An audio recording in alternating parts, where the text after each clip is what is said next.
وَلَقَدْ يَسَّرْنَا الْقُرْآنَ لِلذِّكْرِ فَهَلْ مِن مُّدَّكِرٍ۔ الحمد للہ رب العالمین والصلاة والسلام علی سید الانبیاء والمرسلین، اما بعد فاعوذ باللہ من الشیطان الرجیم، بسم اللہ الرحمن الرحیم۔ ما کان اللہ لیذر المؤمنین علی ما انتم علیہ حتی یمیز الخبیث من الطیب وما کان اللہ لیطلعکم علی الغیب ولکن اللہ یجتبی من رسلہ من یشاء فآمنوا باللہ ورسلہ وإن تؤمنوا وتتقوا فلکم اجر عظیم۔ صدق اللہ العظیم۔ 179 نمبر آیت مبارکہ آپ کے سامنے تلاوت کی گئی۔ اس کا قدر حصہ کل ہم نے دیکھا تھا، لیکن آج اس کو ساتھ میں لا کر اس آیت مبارکہ کا اگلا جز ہم دیکھیں گے۔ شان نزول وہی کامن ہے کہ منافقین کا یہ اعتراض تھا حضور کے اوپر اور صحابہ کرام کے اوپر کہ اگر تم میدان جنگ میں نہ جاتے، ہماری طرح واپس ہی آ جاتے تو تمہارے لیے بہتر تھا۔ عبداللہ بن ابی سلول اور اس کے حامی کہتے ہیں کہ اگر ہم میری طرح اور ہماری طرح تم آگے نہ جاتے، راستے سے ہی واپس آ جاتے، نہ ان کو نقصان اٹھانا پڑتا نہ مسلمانوں کو نقصان اٹھانا پڑتا۔ اللہ ان کے اس قول کو رد فرما رہا ہے۔ اللہ فرما رہا ہے تم اپنے کیے ہوئے عمل پہ اپنی طرف سے جو جسٹیفیکیشن دے رہے ہو کہ اے مسلمانوں تم ہماری طرح واپس آ جاتے تو نہ کافروں سے لڑائی ہوتی، نہ وہ مرتے، نہ تم شہید ہوتے، نہ حضور کے اوپر تکلیف آتی، اللہ اس کا رد فرما رہا ہے۔ اللہ فرما رہا ہے کہ اگر یہ غزوہ احد جیسا معاملہ نہ پیش آتا تو منافق اور مومن کی پہچان کیسے ہو سکتی تھی؟ لہذا ان کی سوچ کو اللہ نے رد فرمایا۔ ما کان اللہ لیذر المؤمنین، ما کان اللہ شایان شان نہیں ہے اللہ کے لیذر المؤمنین کہ وہ مومنین کو چھوڑ دے، یہ اللہ کے شایان شان نہیں ہے۔ اور منافقین کا واویلا یہ تھا کہ اللہ نے تو ان کو چھوڑ دیا۔ وہ ایک 50 لوگوں کا دستہ جو پہاڑ کی چوٹی پہ متعین تھا، وہ جب اپنی جگہ چھوڑتا ہے مسلمان شہید ہوتے ہیں اور سارا لشکر درہم برہم ہوتا ہے تو منافقین اور خوش ہوتے ہیں کہ اب اللہ نے تو ان کو چھوڑ دیا ہے۔ دونوں ان کے نقطہ نظر کو رد کیا جا رہا ہے۔ پہلا نقطہ نظر یہ کہ تم کہتے ہو کہ مومنین اگر نہ جاتے تو لڑائی نہ ہوتی، اللہ فرما رہا ہے اگر آگے نہ جاتے لڑائی نہ ہوتی تو مومن اور منافق کی پہچان کیسے ہو سکتی تھی۔ اور دوسری بات، اللہ نے چھوڑا نہیں ہے بلکہ اللہ نے مومنوں کو منافقوں سے واضح کیا ہے، اور مومنوں کو اللہ نے ٹائٹل دیا ہے طیب کا، اور منافقین کو اور کفار کو اللہ نے ٹائٹل دیا ہے خبیث کا۔ الا ما انتم علیہ، اس حال پر جس پر تم اب ہو۔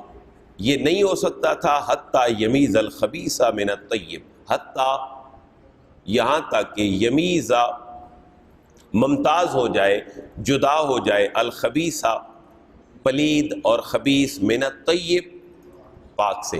یہاں سے یہ بھی پتہ چلتا ہے اللہ اپنے صحابہ کرام کو، اپنے محبوب کے صحابہ کرام کو کیا فرما رہا ہے؟ طیب فرما رہا ہے۔ لہٰذا حضور کے فالورز، حضور کے پیروکار صحابہ کرام کون ہیں؟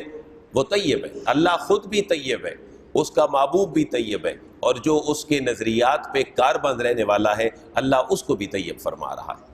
وما کان اللہ لیطلعکم علی الغیب ولکن اللہ یجتبی من رسلہ من یشاء۔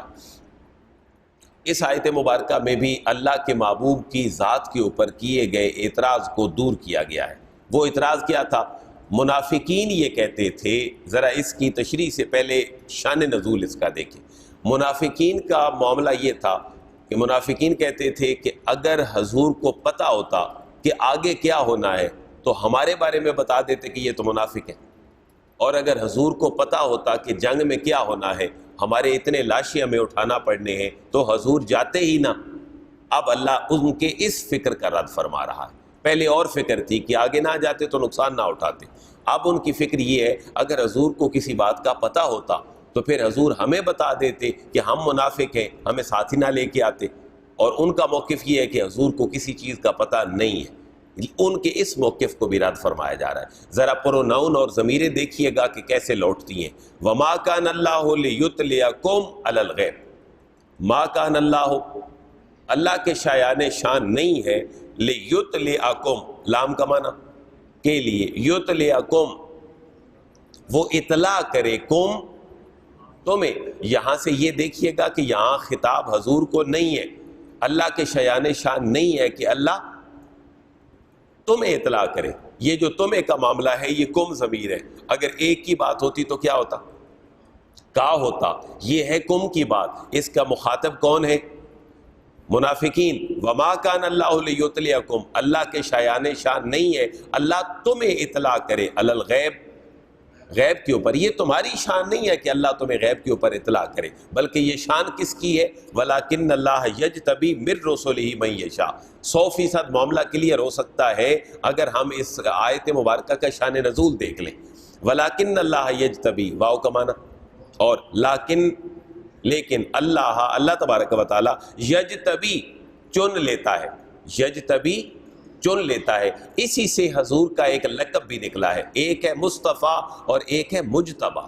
تو مجتبیٰ کا معنی ہے چنا گیا، اور مجتبی چننے والا، مجتبیٰ جو چنا گیا، مفعول کا صیغہ ہے. ولیکن اللہ یجتبی، لیکن اللہ چن لیتا ہے، من رسلہ اپنے رسولوں میں سے، من یشاء جسے چاہتا ہے. اب اگر اس آیت مبارکہ کو علم غیب کی نفی پہ اس کی انٹرپریٹیشن کی جائے تو شاید کوئی کر دے، لیکن جس کو ریفرنس ٹو دی کانٹیکسٹ پتہ ہے، جس کو اس آیت کا شان نزول پتہ ہے، اس کو یہ بتایا جا رہا ہے اے باقی لوگوں جو نبی کے علاوہ ہو، خواہ تم کسی سٹیج پہ بھی ہو، اللہ کو شایان شان نہیں ہے کہ اللہ تمہیں ہر بات کی پہلے خبر دے دے. اللہ خبر دیتا ہے کس کو؟ ولیکن اللہ یجتبی من رسلہ، اللہ اپنے رسولوں میں سے جسے چاہتا ہے اس کو غیب کے لیے چن لیتا ہے اور اس کو یہ ساری باتیں بتا دیتا ہے. لیکن اس کے پیرامیٹرز کیا ہے؟ من یشاء، جس کو وہ چاہتا ہے، جس کو وہ چاہتا ہے وہ اس کو عطا فرماتا ہے. فآمنوا باللہ ورسلہ، فا کا معنی پس، آمنوا ایمان لاؤ، باللہ اللہ پر، ورسلہ اور اس کے رسولوں پر. یہاں دیکھ لیں فآمنوا ہے، آمنوا نہیں ہے. اگر آمنوا ہوتا تو یہ فعل ماضی ہوتا، پاسٹ انڈیفینٹ ہوتا. آمنا وہ ایک ایمان لایا، دو ایمان لائے. آمنا وہ سب ایمان لائے. آمنو ایک عورت ایمان لائی. آمنت دو عورتیں. آمنتا سب عورتیں. آمنا تو ایمان لایا. آمنتا تم دو. آمنتما سب. آمنتم ایک عورت. آمنتے آمنتما آمنتن میں ایمان لایا. آمنتو ہم ایمان لائے. آمنا یہ وہی بات ہے ایمان مفصل کی اور ایمان مجمل کی. آمنتو باللہ کما ہوا باسمائہ وصفاتہ وقبل، تو میں نے قبول کیا جمیع احکامہ اللہ کے سارے احکامات کو. لہذا فآمنوا ایمان لاؤ، باللہ اللہ پر، ورسلہ اور اس کے رسول پر. وَإِن تُؤْمِنُوا وَتَتَّقُوا فَلَكُمْ أَجْرٌ عَظِيمٌ. کل ذکر تھا 3 عذابوں کا، عذاب علیم، عذاب عظیم، عذاب مہین. یہ ہے کافروں کے لیے اور منافقوں کے لیے. لیکن فآمنوا باللہ ورسولہ، جو اللہ اور اس کے رسول پر ایمان لاتا ہے اس کے لیے خوشخبری کیا ہے؟ وَإِن تُؤْمِنُوا اگر تم ایمان لے آئے، وَتَتَّقُوا اور تم نے تقوی بھی اختیار کیا، تو پیچھے تھا عذاب عظیم، علیم اور مہین. لیکن تمہارے لیے کیا ہے؟ فَلَكُمْ أَجْرٌ عَظِيمٌ. فَلَكُمْ أَجْرٌ عَظِيمٌ، فا کا معنی پس، لکم تمہارے لیے، اجر عظیم بہت بڑا اجر ہے. اب ایک اور سوچ کا رد فرمایا جا رہا ہے اگلی آیت مبارکہ میں کہ وہ لوگ جو مالی لحاظ سے بخل رکھتے ہیں یا کہیں پریکٹیکلی اسلام میں حصہ ڈالنے میں بخل سے کام لیتے ہیں، اور وہ یہ سوچیں ہم نے داد اپا لا کے زندگی گزاری ہے اور باقی بھی گزر جائے گی، تو اللہ فرماتا ہے یہ تمہارے لیے ٹھیک نہیں. یہ تمہارے لیے داؤ پیچ لگا کر یہ کیفیت اختیار کرنا یہ تمہارے لیے ٹھیک نہیں ہے. بلکہ اگر تم اس کو خیر سمجھو تو یہ تمہارے لیے اپنی ایک ناقص سوچ ہے. وَلَا يَحْسَبَنَّ الَّذِينَ يَبْخَلُونَ بِمَا آتَاهُمُ اللَّهُ مِنْ فَضْلِهِ هُوَ خَيْرٌ لَّهُمْ بَلْ هُوَ شَرٌّ لَّهُمْ. بڑی آسان الفاظ ہیں، ذرا کوشش کیجئے گا ترجمہ فرمانے کی. وَلَا يَحْسَبَنَّ الَّذِينَ اور ہرگز گمان نہ کریں، الَّذِينَ وہ لوگ، یبخلون جو بخل رکھتے ہیں، اپنے اندر وہ کیفیت رکھتے ہیں کہ کچھ دیں یا نہ دیں، خود جائیں یا نہ جائیں، بس وہ ہینگنگ کیفیت میں جو بخل رکھتے ہیں. بما آتاہم اللہ من فضلہ، اس میں آتاہم اللہ، جو اللہ نے ان کو عطا کیا ہے، من فضلہ، اپنے فضل میں سے، ہوا خیر لہم، یہ ان کے لیے بہتر ہے۔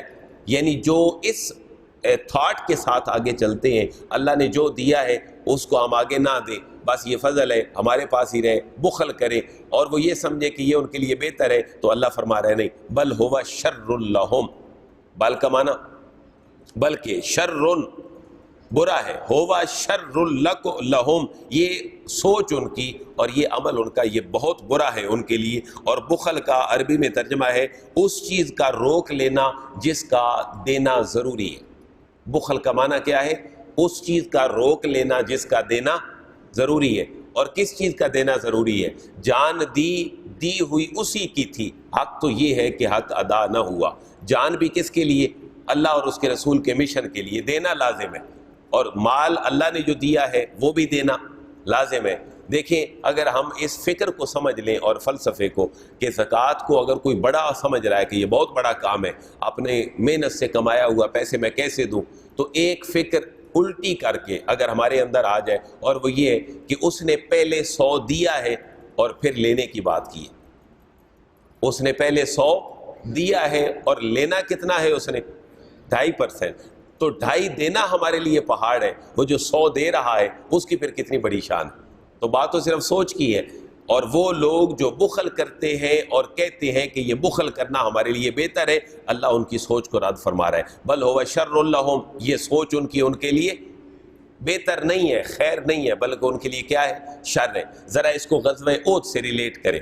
منافقین کہتے تھے اگر تم آگے نہ جاتے تو تمہاری جان بچ جاتی، ہماری بچ گئی ہے، دیکھ لو ہم نے سیاست چلی ہے نبی سے تو ہم تمہارے سامنے ٹھیک ٹھاک بیٹھے۔ اللہ فرما رہے نہیں، بل ہوا شر لہم، تمہارا یہ سوچ کا انداز تمہارے لیے شر ہے، تمہارے لیے اچھا نہیں ہے، اور تمہیں پھر اس کا اینڈ پہ خمیازہ کیا بھگتنا پڑے گا؟ سَيُطَوَّقُونَ مَا بَخِلُوا بِهِ يَوْمَ الْقِيَامَةِ، ترجمہ آپ خود فرمائیں گے۔ سَيُطَوَّقُون، سین کا معنی ان قریب، طوّقَ یطوّق معنی ہے توق ڈالنا، گلے کے اندر توق ڈالنا، اور واو نون کس کی علامت ہے؟ جمع کی، اور یہ کس کی علامت ہے؟ مضارع کی، جو پریزنٹ اور فیوچر پہ دلالت کر رہا ہے۔ اور سین جب بھی کسی فعل سے پہلے آتا ہے، میں نے اصول عرض کیا تھا، یہ فعل مضارع کو مستقبل کے ساتھ خاص کر دیتا ہے۔ سین جب بھی فعل مضارع پہ آتا ہے تو اس کو مستقبل سے ریلیٹ کر دیتا ہے۔ سیطوقون، ان کو توق پہنایا جائے گا، ما بخلو، جو انہوں نے بچا بچا کے بخل کر کے اپنے پاس رکھا تھا، خواہ وہ مال کی شکل میں ہو، خواہ وہ جان کی شکل میں ہو۔ اگر اس سینس کو دیکھیں تو پھر اگر اللہ کے حکم کے مطابق جان نہ دی آج اس دنیا میں، اور اللہ کے حکم کے مطابق مال نہ دیا، تو ہماری جان اور ہمارا مال ہی قیامت والے دن ہمارا توق بنا کر ہمارے گلے کے اندر ڈالا جائے گا، یعنی اپنی جان کو ہی لالے پڑیں گے، اپنی جان کو ہی عذاب میں مبتلا دیکھیں گے۔ سیطوقون، ان قریب پہنایا جائے گا انہیں، ما بخلو، جو انہوں نے روک کر رکھا، جو انہوں نے بخل کیا، یوم القیامہ، کس دن توق پہنایا جائے گا؟ قیامت والے دن توق پہنایا جائے گا۔ وَلِلَّهِ مِيرَاثُ السَّمَاوَاتِ وَالْأَرْضِ، لیکن اس کی الٹ کیفیت کیا ہے؟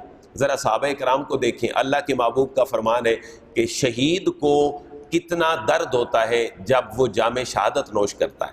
فرمایا درد نہیں، جب شہید وہاں جاتا ہے اللہ کی ساری نعمتیں دیکھ لیتا ہے تو اس کے دل کے اندر خواہش کیا ابھرتی ہے؟ ہم نے 4 دن پہلے پڑھا تھا کہ شہید جب اللہ کی ساری نعمتیں دیکھ لیتا ہے اس کے دل میں پہلی خواہش یہ اٹھتی ہے کہ میرے باقی بھائیوں کو کون بتائے گا کہ اللہ نے مجھے کتنی نعمتیں عطا فرمائی۔ تو ذمہ داری کون لیتا ہے؟ اللہ فرماتا ہے میں بتاؤں گا، اور ان کو یہ کہوں گا کہ تم نے اللہ کے راستے میں جان دینے والوں کو مردہ نہیں کہنا۔ وہ کتنے ایک کیفیتوں میں ہیں یہ صرف وہ جانتے ہیں۔ اب شہید اللہ کے حضور کیا کہے گا؟ عرض کرے گا اللہ مجھے تو زندگی عطا فرما، میں تیرے راستے میں پھر مارا جاؤں، تو مجھے زندگی عطا فرما، میں پھر تیرے راستے میں مارا جاؤں، حتیٰ کہ خالق تو لا تعداد مجھے زندگیاں دے، میں لا تعداد مرتبہ تیرے راستے میں قربان کر دوں گا۔ وہ جو مزہ ہے اس کے شہادت کے لمحے کا، اس کو وہ دوبارہ انجوائے کرنا چاہتا ہے۔ وَلِلَّهِ مِيرَاثُ السَّمَاوَاتِ وَالْأَرْضِ، اللہ فرما رہے تم بچا کے بخل کر کے اپنے پاس رکھتے ہو، لیکن حکم کیا ہے؟ للہ، سارا کچھ کس لیے ہے؟ اللہ کے لیے۔ میراث السماوات والارض، آسمانوں اور زمین کی ساری وراثتیں کس کی ہیں؟ وہ اللہ تبارک و تعالیٰ کی ہیں۔ آپ دیکھیں وراثت کی بات آئی، پہلے تھی جان قربان کرو، اب ہے مال بھی قربان کرو، اور یہ سوچ کر کرو کہ للہ میراث السماوات والارض، زمین و آسمان کے درمیان تمہارے پاس آنا بھی اور زمین و آسمان کے درمیان تمہارے پاس آ کر اس کا خرچ ہونا تمہاری طرف سے، سب کس لیے؟ اللہ کی ذات کے لیے۔ واللہ بما تعملون خبیر، اور اللہ تبارک و تعالیٰ جانتا ہے، باخبر ہے، بما تعملون، جو کچھ تم کر رہے ہو۔ لقد سمع اللہ قول الذین قالوا ان اللہ فقیر ونحن اغنیاء۔ اس آیت مبارکہ کے بارے میں دیکھیں، حضرت ابوبکر صدیق رضی اللہ تعالیٰ عنہ کو اللہ کے حبیب نے یہود کے ایک قبیلہ بنو قینقاع کے پاس اپنا ایک خط دے کر بھیجا، کیونکہ اللہ کے محبوب جب مکہ سے مدینہ گئے تو مدینہ طیبہ آپ کا سامنا اہل کتاب سے بھی ہوا، اور مسلمانوں کو مسلمانوں کا بھائی بنایا تو کیا کہلایا؟ مؤخات مدینہ۔ اور حضور نے اپنی خارجہ پالیسی ترتیب دی اور اہل کتاب کے ساتھ معاہدہ کیا تو وہ کہلایا میثاق مدینہ، اور ایک دفاعی معاہدہ تھا۔ اب ان یہودیوں کے ساتھ جو لین دین ہے وہ کس لیول کا ہے؟ حضور نے سیدنا صدیق اکبر کے ہاتھ بنو قینقاع جو یہودیوں کا قبیلہ ہے اس کے اپنا ایک مکتوب مبارک اور خط دے کر بھیجا، جس میں ان کو نماز کی دعوت دی گئی۔ اس آیت کا شان نزول ذرا دیکھیں، ایک تو نماز کی دعوت دی گئی، اور دوسرا انہیں کہا گیا کہ تم نماز بھی پڑھو اور اللہ کے حکم کے مطابق زکوٰۃ بھی دو۔ اور اس میں یہ تحریر تھا، حضور نے جو تحریر فرمایا تھا، اَن یقرض اللہ قرضا حسنا، کہ اللہ کو قرض حسنا دو، یعنی آج خرچ کرو تو اللہ قیامت والے دن 700 گنے تمہیں عطا کرے گا۔ جب یہ مکتوب حضور کا بنو قینقاع نے پڑھا تو انہوں نے اللہ پر اور اللہ کے رسول کی تعلیمات پر اعتراض شروع کیا، اور انہوں نے کہا بھائی دیکھو کیسا نبی ہے مسلمانوں کا، اور کیسا رب ہے ان کا، جو قرض حسنا ہم سے مانگتے ہیں، کیونکہ مالی لحاظ سے ہم بڑے مستحکم ہیں۔ اللہ ان کی سوچ کو رد فرما رہا ہے، لقد سمع اللہ، لقد تحقیق، سمع اللہ، سن لیا اللہ نے، قول الذین، ان لوگوں کے قول کو۔ ذرا دیکھیں قول الذین نہیں ہے بلکہ کیا ہے؟ قول الذین۔ یہ کیا بن رہا ہے گرامیٹیکلی؟ مفعول، یہ آبجیکٹ بن رہا ہے۔ اللہ نے سن لیا قول الذین، ان لوگوں کے اس قول کو۔ وہ قول کیا تھا؟ کہ اللہ تو قرض حسنا لیتا ہے، اس کا مطلب ہے کہ اللہ فقیر ہے۔ مسلمانوں کا جو اللہ ہے اور جس کے نبی جس کی تعلیم دے رہا ہے، اس کا مطلب ہے وہ فقیر ہے۔ تو اللہ ان کے قول کو رد فرما رہا ہے، بے شک سن لیا اللہ نے ان گستاخوں کا قول جنہوں نے کہا ان اللہ فقیر ونحن اغنیاء۔ ان کا معنی بے شک اللہ تبارک و تعالی فقیر، مفلس ہے، فقیر ہے، لیکن ونحن اغنیاء، ہم غنی ہیں۔ اللہ نے ان کے اس قول کو سن لیا، بنو قینقاع اور یہودی قبیلے کو۔ ذرا دیکھ لیں اللہ کیا فرما رہے ہیں، سنکتب ما قالوا وقتلهم الانبیاء بغیر حق۔ اللہ فرما رہے ہیں میں تمہاری دونوں عادتوں کو نوٹ کر رہا ہوں۔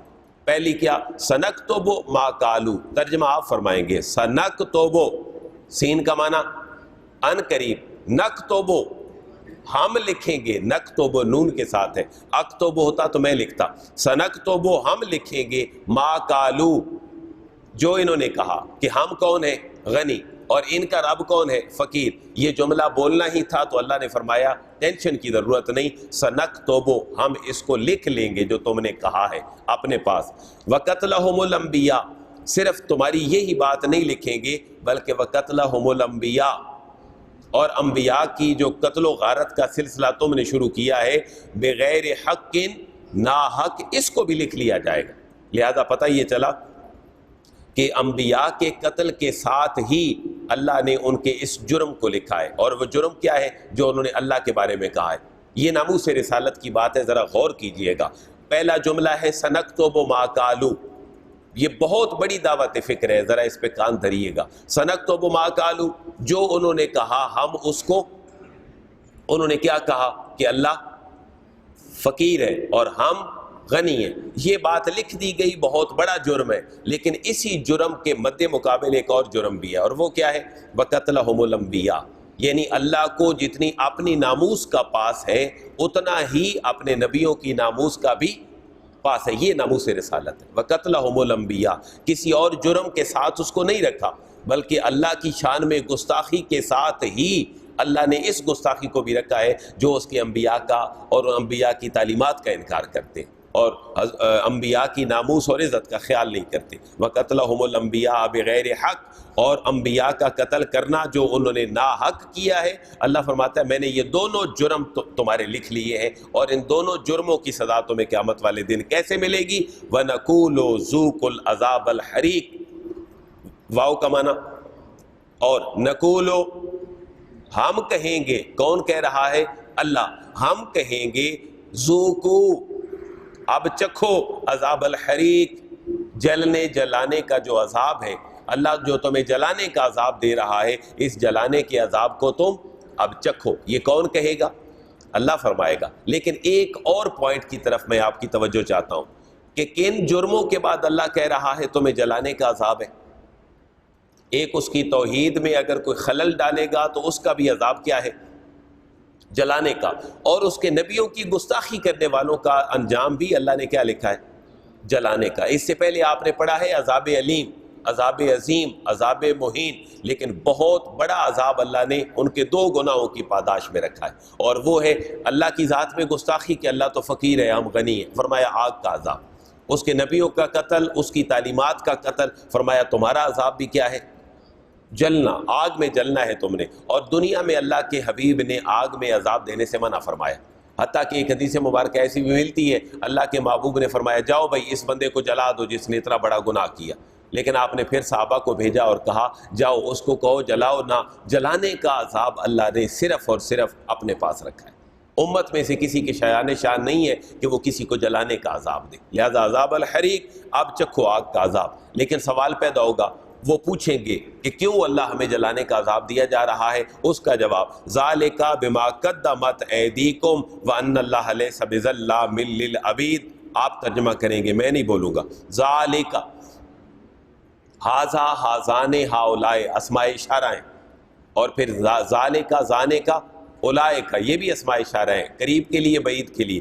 ذالکا، یہ جو سارا کچھ تمہیں جلانے کا عذاب دیا جا رہا ہے یہ اس لیے ہے بما قدمت ایدیکم، وہ کچھ قدمت جو تم نے آگے بھیجا، ایدیکم تمہارے ہاتھوں نے، یعنی جو کچھ تم نے کسب کیا تھا اس کی وجہ سے آپ اس عذاب کو بھگتو۔ اور کسی کے ذہن میں یہ سوال ہو اگر کہ مجھے تو عذاب زیادہ دیا جا رہا ہے، میں نے گناہ تھوڑا کیا تھا، اللہ نے اس کو بھی جسٹیفائی کر دیا۔ وَأَنَّ اللَّهَ لَيْسَ بِظَلَّامٍ لِّلْعَبِيدِ، واو کا معنی، اور ان اللہ، بے شک اللہ تبارک و تعالی، لیسا، نہیں ہے، بظلام، ظلم کرنے والا، للعبید، اپنے بندوں پر، اللہ اپنے بندوں کے اوپر ظلم کرنے والا نہیں ہے۔ الذین قالوا ان اللہ عہد الینا اللہ نؤمن لرسول حتی یاتینا بقربان تاکلہ النار، اور ان لوگوں کی پھر صفت بیان کی جا رہی ہے، یہ وہ لوگ ہیں جنہوں نے کہا تحقیق اللہ نے اقرار لیا ہے ہم سے کہ ہم ایمان نہ لائیں کسی رسول پر یہاں تک کہ وہ ایمان لائے ہمارے پاس ایک قربانی کی کیفیت میں۔ ان لوگوں کے اس موقف کا بھی رد ہے، کیونکہ سابقہ قوموں کے انبیاء کے ساتھ بھی ان لوگوں کا سلوک اور ٹریٹ کیا تھا کہ ہم آپ کے اوپر ایمان نہیں لائیں گے حتیٰ کہ ہمیں کچھ پتہ چل جائے۔ پتہ کیا چلے؟ حضور سے پہلے کی امتوں کے سچ اور جھوٹ کے اندازے کی ایک بات یہ بھی ہوتی تھی کہ کوئی چیز کو رکھ دی جاتی تھی، اگر آگ اٹھا کر لے جاتی تو سمجھے کہ اس کی بات قبول ہے، اور اگر نہیں جاتی تو قبول نہیں ہے۔ ان لوگوں کی صفت بیان کی جا رہی ہے، الذین، یہ وہ لوگ ہیں جو قالو، جنہوں نے کہا ان اللہ، بے شک اللہ تبارک و تعالیٰ نے عہد الینا، عہد وعدہ دیا ہے، وعدہ لیا ہے، الینا ہم سے، اللہ نے اقرار لیا ہے ہم سے، اللہ نؤمن لرسول، ان کہ لا نؤمن، ہم ایمان نہ لائیں، لرسول، کسی بھی رسول کے اوپر، حتیٰ یہاں تک کہ یاتینا، یہاں تک کہ آئے ہمارے پاس، بقربان، ایک قربانی، تاکلہ النار، جس قربانی کو کون کھا لے؟ آگ کھا لے۔ اب منافقین کا ایک نیا واویلا کہ ہم تو اس وقت تک ایمان نہیں لائیں گے جب تک کہ ہماری قربانی قبول نہ ہو، اور ہمیں کہا گیا ہے کہ تم نے نبی کے اوپر ایمان نہیں لانا اس وقت تک جب تک تمہاری قربانی قبول نہ ہو۔ اللہ فرما رہا ہے کل محبوب کل فرما دیجئے قد جاءکم رسل من قبلی بالبینات، قد کا معنی تحقیق، جاءکم تمہارے پاس آئے، رسول بہت سارے رسول، من قبلی مجھ سے پہلے، بالبینات واضح دلیلوں کے ساتھ، وبالذی قلتم اور اس معجزے کے ساتھ بھی جو تم کہہ رہے ہو، یعنی ان کی قربانیاں آگ اٹھا کے لے جاتی اور قبول ہو جاتی، وبالذی اور نشانیوں کے ساتھ بھی، وبالذی اور اس نشانی کے ساتھ بھی، قلتم جو تم نے کہی ہے، یہ ساری باتیں پہلے ہوتی رہی ہیں، فلما قتلتموہم ان کنتم صادقین، اور اللہ پھر سوالیہ انداز میں فرما رہا ہے فلما قتلتموہم، فا کا معنی پس لیما وائے، کیوں قتلتموہم قتل کیا تھا تم نے انہیں، ان کنتم صادقین اگر تم سچے ہو تو۔ میں اس کو پھر سمرائز کر دیتا ہوں، منافقین کا موقف یہ ہے کہ اللہ نے ہم سے وعدہ لیا ہے، ہمیں اقرار دیا ہے کہ تمہیں رسولوں پر ایمان لانے کی ضرورت نہیں ہے جب تک تمہارے پاس تمہاری قربانی کو قبول کرنے کے لیے آگ نہ آ جائے۔ اللہ فرما رہے ہیں مان لیا تمہاری اس بات کو، پہلے نبیوں کو میں نے یہ نشانیاں تو دی تھیں، تم نے ان کا بھی انکار کیا تھا، تم تو اپنی بات کے اندر خود ہی سچے نہیں، اگر تم سچے ہوتے تو پھر ان نبیوں کو قتل کیوں کیا تھا جن نبیوں کی قربانی کی قبولیت میں نے اس شکل میں رکھ دی تھی جس شکل میں تم کہہ رہے ہیں۔ فلیما قتلتموہم پس کیوں تم نے قتل کیا تھا ان کو، ان کنتم صادقین اگر تم اپنی بات میں سچے ہو تو۔ اس آیت کو ساتھ میں لا لیں، فَإِن كَذَّبُوكَ فَقَدْ كُذِّبَ رُسُلٌ مِّن قَبْلِكَ جَاءُوا بِالْبَيِّنَاتِ وَالزُّبُرِ وَالْكِتَابِ الْمُنِيرِ۔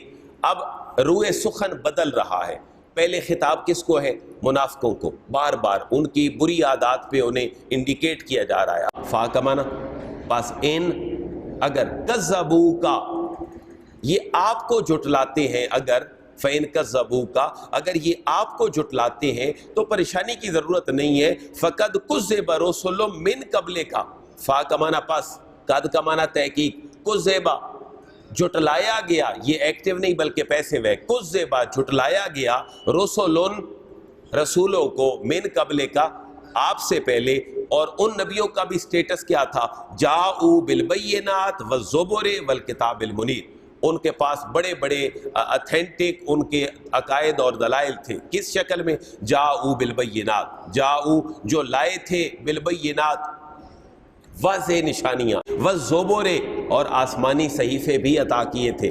علامہ نے اپنے کلام کا نام بھی کیا رکھا؟